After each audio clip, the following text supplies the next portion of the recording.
Hello, everyone. I hope that you are well today.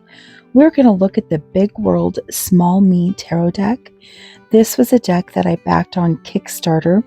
I can't for the life of me find a place where you could actually purchase it, but I kind of think there must be a place.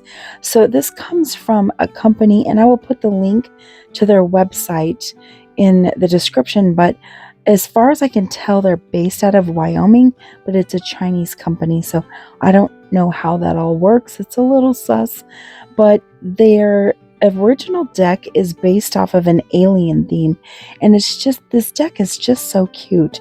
So the Big World Small Me theme is there's this very tiny person that's in every single scene, and it really stays true to that journey, that fool's journey through the entire deck. So that is so much fun. I've only seen that in one other deck, and I'm sure there's lots of decks with that theme, but there is one other deck that I have that actually used that same idea, even though, like, in theory they all use that idea. But the Patch Tarot kind of uses that same idea in a little different form. But I thought this was so cute, with the little tiny person that goes on this big journey with all of these huge things all around him.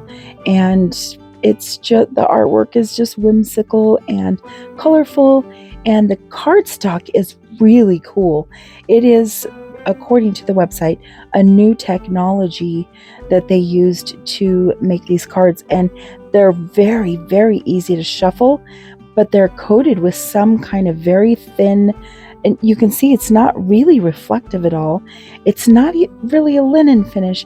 It's very interesting. I've never seen this finish before, and they do say on the website that it's a new technology, so how cool is that?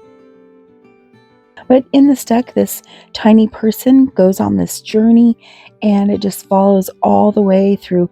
Every pip is decorated. It's just a really cool deck. It got to me very quickly for a Kickstarter deck.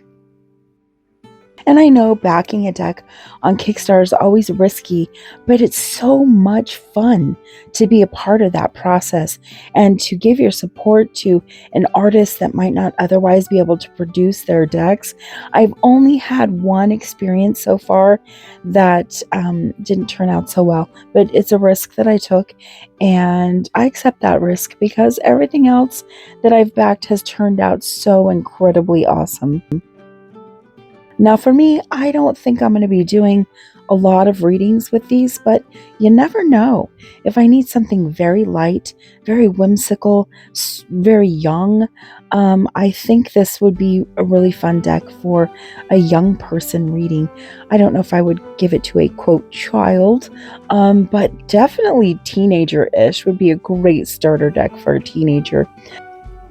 I hope this flip through was fun for you to see this deck, and I will put a link to the website. Maybe you can contact the company and find out if you can buy a deck like this. Remember, you are loved.